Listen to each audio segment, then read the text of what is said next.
Los Angeles Lakers at ang magiging laban nila sa Summer League, yan ang ating pag-uusapan. Final seconds. Bryant for the win. Bang! Lakers maaari pa daw masalba ang kanilang off-season sa pagkuha dito kana Brandon Ingram at Walker Kessler gamit ang isang 3-team trade. Ito nga ay sa pagitan ng mga kupunan ng Utah Jazz at New Orleans Pelicans. Na dito ay makukuha ng Lakers sila Brandon Ingram at Walker Kessler.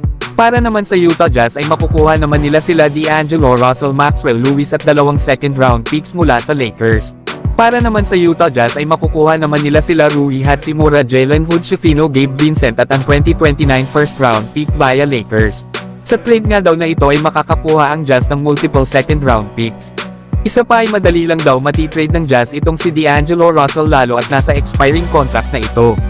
Na bagamat impressive naman daw ang performance ni Walker Kessler last season, especially na sa kanyang depensa at rebounding. Pero limitado daw ang kanyang opensa na nagagawa kaya hindi ito maibabad ng matagal sa loob ng court. Isa pa ay nasa rebuilding team ang Utah Jazz kaya naman ay naghahanap pa sila ng isang big man na maaasahan sa opensa. Para naman sa New Orleans Pelicans, ay tama lang daw na i-trade nila itong si Brandon Ingram. Lalo at hindi naman sila nagkasundo sa bagong kontrata na ibinibigay dito. Nasa expiring contract na kasi itong si Brandon Ingram. Kaya mas mainam na i-trade nila ito para makakuha pa sila ng kapalit mula dito. Isa pa ay questionable na daw ang status ni Ingram sa Pelicans. Alam naman natin na kinuha ng kanilang kupunan itong si DeJounte Murray. Kaya alanganin na ito para sa susunod na season lalo at malabo daw na si CJ McCollum ang alisin ng Pelicans dahil sa kanyang malaking kontrata. Na mahihirapan nga ang Pelicans na i-trade ito sa ngayon. Isa pa ay makukuha din naman daw ng Pelicans itong si Rui Hachimura na bagay nga ito ilagay sa kanilang starting five. Kaya nga nito ang maglaro sa parehas na forward positions.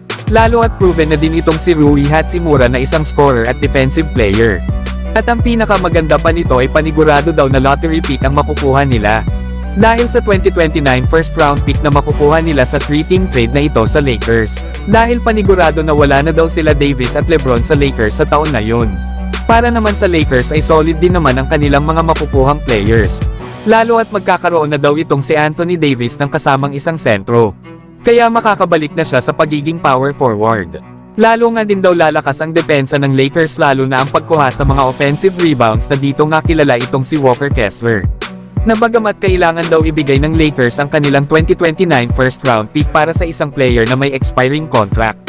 Ay kailangan daw itong gawin ng Lakers para makakuha sila ng isang player na dating all-star para makasama nila LeBron James at Anthony Davis, na last season nga ay nag-average si Brandon Ingram ng 20 points, 5 rebounds at 5 assists per game. Kaya solid itong mga numero kung magagawa niya ito sa Los Angeles Lakers. Maaari nga daw na gawin ng Lakers ang ginawa nila noon sa NBA bubble. Na sila Ingram, Davis at Walker Kessler na daw ang bahala sa pag-protect sa rim. Habang si LeBron ay babalik na sa pagiging ball handler kasama ni Austin Reeves sa backcourt. Mas tataas nga ang chance na muling makabalik ang Lakers sa pagiging contender team. Pero kayo mga idol, ano ang masasabi nyo sa 3-team trade idea na ito? Samantalang Los Angeles Lakers nakahanda na sa magiging laban nila bukas sa Summer League. Una nga nilang makakalaban ay ang Sacramento Kings. Kaya makikita na natin ang performance nila Dalton Kenneth at Bronny James sa unang pagkakataon sa Lakers uniform. Marami nga ring mga bagong players ang kinuha ng Lakers para sa kanilang 10-day contract sa Summer League at mga two-way players. Kaya abangan na lang natin bukas mga idol ng 4:30 AM sa umaga ang magiging laban ng Lakers.